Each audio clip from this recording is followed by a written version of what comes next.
Live from WOWT, First Alert 6 starts with breaking news. All right, welcome to First Alert 6 streaming. We are continuing to track breaking news this morning concerning an overnight fire that sent 3 people to the hospital. Yeah, the call came in just before 3:45 this morning. Fire crews rushed to the scene near 107th and Iowa Plaza. That's where Maria Cade joins us live with the latest to tell us this morning. Maria? Aaron and Therese, just taking another look behind us at this trailer. A family of 5 was in there this morning.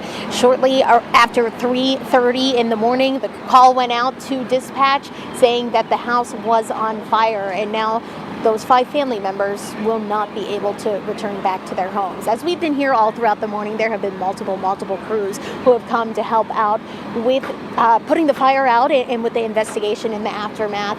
Irvington, Bennington, Omaha Fire Department, Ponca Hills, Boys Town. We have MUD here as well, Salvation Army.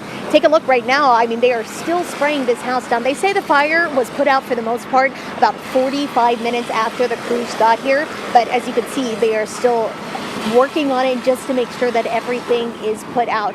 But by this point, the entire trailer, especially on the front half, is completely torn off. You can just see directly through it. And as we take a look over here, even just a little bit ago, maybe about an hour ago, the crews went and actually took the roof off of the trailer too. It's just sitting here on the ground.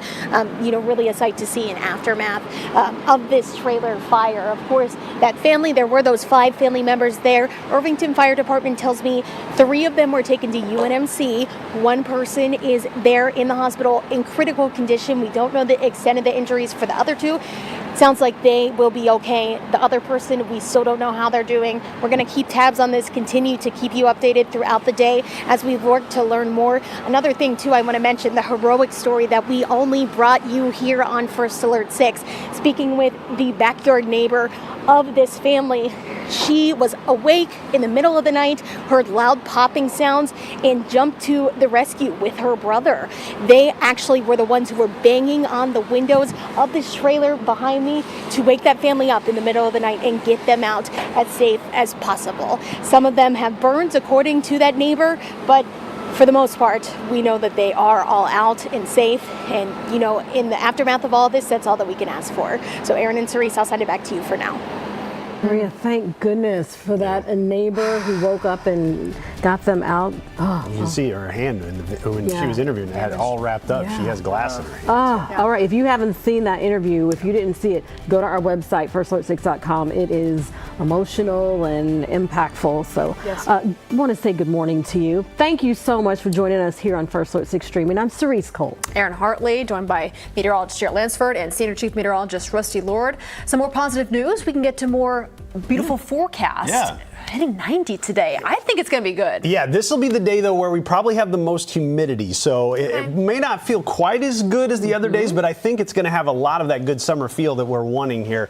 We'll watch those dew points go up a little bit, right in the mid-60s for air temperatures this morning. You don't need a jacket today. That's a big plus. It's going to be warmer to start the day than these last several days. And the shorts and the sunglasses will be in full working order here as we see the humidity uptick a little bit. But it's not going to be atrociously humid, just more than the last couple of days. With temperatures in the 60s right now, anywhere from 60 to 65 degrees, not only in the metro, but much of the viewing area. These numbers are looking up compared to yesterday, about 5 to 10 degrees warmer than the last, than at 7 o'clock yesterday morning. So you'll notice the difference when you step out. The winds out of the southeast gusting near 20 to 25 miles per hour. So maybe even this helps negate some of the impacts from the humidity, keeps the air moving a little bit, and you got the sunlight out there. Here's the latest look at severe weather risk area for today. I believe this might have just been updated a little bit here, but what we're looking at here is a 2 out of 5 on the scale. Norfolk, Sioux City, Wayne, West Point, Columbus, best odds of seeing thunderstorms. And those would be after 9 o'clock. So everything to the northwest of the metro has the better ingredients. And the storms will develop to the west, move northeast. The green shaded area here is a 1 out of 5 on the scale. That includes the metro and a lot of places near I-80. So everything you see here as far as the individual risks, tornado risk, best odds to the northwest. Wind risk, best chances to the northwest. And some hail possible. I think that's probably the biggest risk to the metro. We'll see how it develops this evening. But overall, overall low risk of storms, potential there for a little intensity with any storm that can get going. So here from 9 o'clock onward, by noon, we're up into the 80s. How about 84 degrees by noon? By 3 o'clock, we're up to 89, and this will be the first time we hit 90 degrees today. First time of 2025, I should say. Honestly, may not feel much different than the last several days. Just a little more humid would be about the only thing. By 7 o'clock, you can see a little hint there of something trying to develop, a little broken line. That may be something that's a little earlier than that 9 o'clock time frame, but every model has had those struggling for the most part. It's later on towards 9 o'clock when you see the stuff to the west getting going. That will move northeast. So Norfolk, Columbus, up towards Wayne. That's the best opportunity for some thunderstorm development. And we'll see what can develop on the south edge of this and feed up into these right along I-80 as we move on through. So by 4 o'clock Thursday, could be a little bit of activity trying to kick off this outflow boundary here with some cooler air rushing out from the storms, and then a few of those still around by early on Thursday as well. 6, 7 o'clock in the morning to start off. Could have a couple of showers to the north. So that's where the best rainfall potential is out of this over the next 48 hours. If you're wanting some half-inch totals, maybe some 1 inches in some of the stronger storms, your best odds are going to be to the north and northwest. And then you can see 81 on Thursday, 79 on Friday. So noticeably cooler behind that round of thunderstorms that we'll be trying to move through. Again, it's not going to impact everybody, but there's going to be some on the map. You may look northwest tonight as you're getting ready for bed and see some lightning. Okay, so we're going to cool off a little bit. What else can we expect after those storms? Yeah, something we haven't talked about in a while, I should say, is the wind. And you can see we have that on there for Thursday and for Friday. The strongest wind may end up being there on Thursday, and the wind gusts could get up near 50 miles per hour. So we got a west wind on Thursday with 40 to 50 mile per hour wind gusts. It'll drag in drier, more comfortable air, but it also it's going to be rather pesky. And you can see it drops the dew point tomorrow down into the refreshing range. So I think it's better and better and better. But if you're outside, you're going to notice that. Maybe some gusts near 40 miles per hour out of the west on Friday. And overall should still be able to warm. And we'll go by the weekend into the 70s and early next week. Watch this storm system. We'll talk more about it a little bit, but Monday into Tuesday brings some potential for thunderstorms that could be a little bit more widespread maybe than the chance we're dealing with later on today. Okay. All right, Rusty, thanks. In the meantime, a lot of construction, of course, going across the metro, but you want to focus in on 144th and the I-80 interchange. Yeah, so there's direct impacts there, and then there's kind of domino effect impacts that are happening here. So let's start there. That's one of the areas where we're seeing some issues this morning with slowdowns. And of course, we've been talking about this I-80 construction zone that lies between about Q and 144th with the lane restrictions for a couple weeks now. And of course, as you're heading into that, you're seeing delays. But I want you to pay attention here because you've also got traffic that's merging in off of 144th as you're going from northbound 144th to eastbound I-80. And that traffic is trying to merge in right as other traffic is getting into the correct lanes for that construction zone. So that's causing some delays. So the full picture of what's going on is I-80 with that zone, but also the ramp closure that just started recently on Giles eastbound. Or Giles northbound to go to I-80 eastbound. With that ramp closed, a lot of people are now going to 144th to try to enter I-80, and that's even more traffic that's trying to enter right at that construction zone. So all of that's making for kind of a mess. It's a little earlier than we have seen the delays as you're going eastbound into that construction zone. First alert to it being probably a longer wait as you try to get through there than you have had. You can get through there, it's just going to take a little bit more patience. Westbound, we've got our familiar delays that are in place, those back to about L at this point. We zoom things out and you're seeing some splotches of yellow and orange indicating we're picking up our traffic for sure. Dodge with a couple of zones that are slower as you get near 72nd, 90th. Maple also showing some delays in spots. So it's a busy commute that we have underway. A lot of those slow spots do line up with those construction zones. We're actually going to revisit some other spots in the metro where we have construction that are impacting things here in just a little bit. Okay, all right. Jared, thank you. All right, in the meantime, over to news now. For the first time in 12 years, Omaha has a new mayor. Mayor Jean Stothert conceding during last night's city elections. She had made history by becoming Omaha's first woman mayor. Now John Ewing will be the city's first elected black mayor. Here's how the numbers looked this morning. Early votes put Ewing ahead by 3,500 votes, and it never really got closer. I am deeply honored and humbled to stand before you today as your mayor-elect.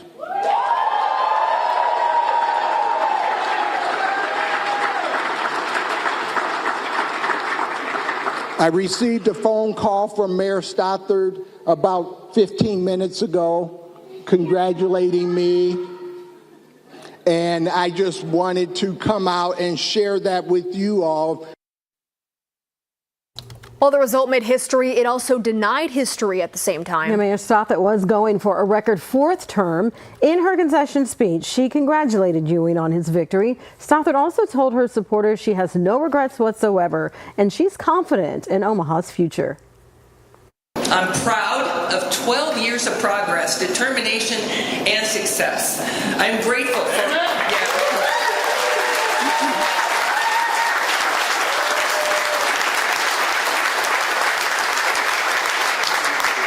I'm grateful for your support and your friendship and your trust, and I am hopeful that the momentum that we have created will continue. Issue was decided as soon as the first batch of numbers came in. It's about how city council vacancies should be filled. It would make it so the city held special elections for city council vacancies occurring in the first 2 years of a term. Right now, city council appoints vacancies regardless of when they occur. Back in 2023, Vinnie Palermo was removed as city councilman after 3 months of unexcused absences while he was awaiting trial on public corruption charges. We'll be right back.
All right, welcome back. Time now 7:16 as we begin this Wednesday morning. It was quite warm yesterday. We were just talking about even in those morning hours, you got to take precaution, wear the sunscreen, wear the extra layers if you can handle it, wear the sunglasses because it is going to be hot once again. Yeah, we're going to do that all over again today. Those peak UV rays are like 10 a.m. to 4 p.m. So the late morning hours can be sneaky, and that's what we're going to have here today is another hot one. We're at 64, dew point of 58. That's higher than anything we had the last several days, and the current temperatures over much of the city are 60 to 65, which is about 5 to 10 degrees above average or above where we were yesterday at this hour, not just for the metro, but most of the viewing area. You can see how those numbers are all in the 60s. The only place is a little bit cooler. Norfolk is about 1 degree cooler than what we had yesterday. Now, the latest look at the severe weather risk map shows you what we're dealing with here. After 9 o'clock here today, or later on tonight, is when we could have some thunderstorms move through. So we're going to get through the vast majority of the day warm, humid, a little breezy, and then just gradually seeing a few more clouds in the air as time goes by. By 9 o'clock, best odds will be for storms to be to the west and then moving northeast through this area. The general movement of everything will likely be in this direction here to the northeast. And that's why as storms fire up, we're going to see what can develop on the south edge and try to feed up into these, and that's why the odds are just a little bit lower, a 1 out of 5, anything that can get going along I-80 and in the Omaha area. So that's what we'll watch here. Low risk of tornado, low risk of wind and hail, but again, possible for many of the storms. Best odds, mostly northwest. So that's what we'll be watching. Where do those fire up to the northwest, and then how they evolve later on in this evening. 3, 4, 5 o'clock, we're right up near 90 for the high. Again, Tequama's been a warm spot. They have been jumping into the 90s ahead of most of us, but upper 80s to near 90 expected for a good chunk of the area. Still pretty quiet by 7. There's the cluster of storms to watch, 9 to 10 to 11 o'clock. Those will move northeast, and you can see by midnight, 1 o'clock, still best odds. Again, about where that yellow shaded area is as they would move on through. And by 4 a.m., you can see some cooler air trying to jut south from those, but overall a couple little spotty showers left over by 7 a.m. Thursday and not a ton from those. Then notice what happens. 81 degrees for the high Thursday, still able to warm. It's going to be windy. So behind this system, we'll get west winds, and those could gust 40 to 50 miles per hour during the day on Thursday. On the backside of this system, there's a lot of wind to contend with, and it's likely going to dip the muggy meter down quite a bit. So the humidity increases gradually today, and it should decrease during the day tomorrow. Another windy one on Friday as well. West wind gusts could hit 40 miles per hour on Friday, and it's shaping up to be a pretty good weekend. Low humidity and temperatures in the 70s. We will take that in May. Oh, it's nice. Sure will. So we have those storm chances tonight, but we also have more storm chances coming soon, right? Yeah, a system to watch for early next week. Now, models vary. Do we get a little bit of this late Sunday? We'll see if that develops. But we bumped the chances up quite a bit from Monday into Tuesday. Kind of a slow-moving system here. You can see a 60% chance Monday, 40% chance Tuesday, and that coincides with the muggy meter. Look at by Monday and Tuesday, we're increasing the moisture in the air, and that storm system coming in will bring with it the potential for some thunderstorms. So this is late on Sunday. Notice how there's not much happening. There could be a little morning round to contend with, but this is Monday evening. Storms developing to the southwest and trying to fan out. There could be a round then that would move through overnight into Tuesday, and then maybe more development sometime Tuesday afternoon moving through into early Wednesday. So I think next week's early week pattern is going to be pretty busy. We're going to need the rain by then, but in May, in order to get the rain, a lot of times you get thunderstorms and you got to deal with severe weather. So there'll be a lot to track. Could be a first alert day in there somewhere once the timing comes together. Okay. Rusty, thanks. In the meantime, kind of getting closer to 7:30 at this point as the rush hour starts to pick up a little bit more. How's traffic looking? Well, it depends on if you're driving through a construction zone, really, because if you're not driving through one, it's actually moving pretty well. But as we've seen, a lot of our big problems come as you are driving around the orange cone. So there's what it looks like on 480. Don't forget that we've got lane restrictions as you're going from Council Bluffs to Omaha, and that's one of the spots where we are slow. You can see all the way back to the edge of the view, things moving quite slowly through there. So there's the delays pretty much on the bridge itself is where we have those at this time. We have seen things as you're trying to merge in from I-29 slow down at a time. So watch for that.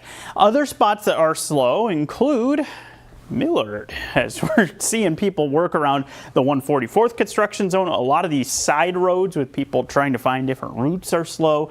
And then keep in mind on Harrison, you've also got some construction work that's happening there as well.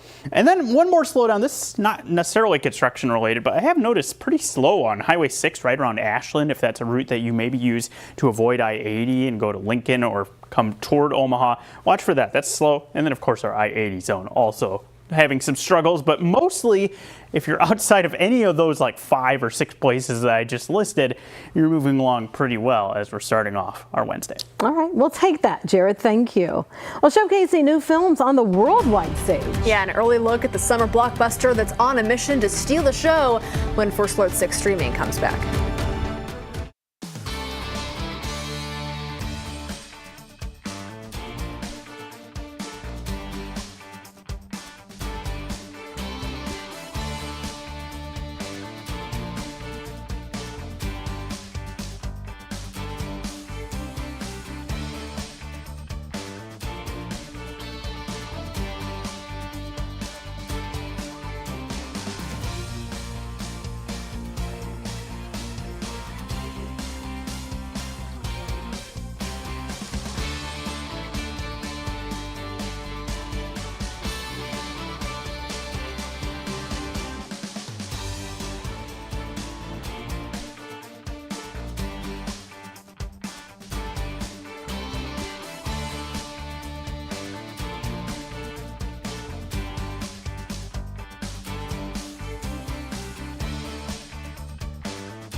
Well, 3 years after Tom Cruise and Top Gun Maverick flew into the Cannes Film Festival, he's going back today with Mission Impossible: The Final Reckoning. Yeah, Christopher McQuarrie's latest Mission installment will likely be one of the biggest blockbusters to hit the festival this year. The Final Reckoning is the 8th installment in the Mission Impossible series. That's a lot, isn't it? Yes. So it follows Special Agent Ethan Hunt and the IMF in a race against time to find the entity. It's a rogue artificial intelligence that can destroy mankind, so it's crucial they find them. The movie launches in theaters next Friday. I'm impressed that he still does most of his stunts. Yeah. I mean, that's impressive. At his age? How old is he? I was just going to ask that. Well, he debuted theory. like mid-80s, so I'm guessing probably somewhere in his 60s. 60s? Jacob, tell us real quick. Yep. Google search. Google search. We don't want to miss. Nothing. We're about out All of right, time. but Yeah. he's 62 years There you go. old, so that's impressive. right. Yeah, 8 installations. for him. All right, how many will they do? We will see. Really impossible mission. Really impossible. Good. It was. Thank you so much for joining us. We're going to get ready for our update in today's show. Of course, you can watch it here on streaming or over the air. Have a great start to your Wednesday.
Live from WOWT, First Alert 6 starts now.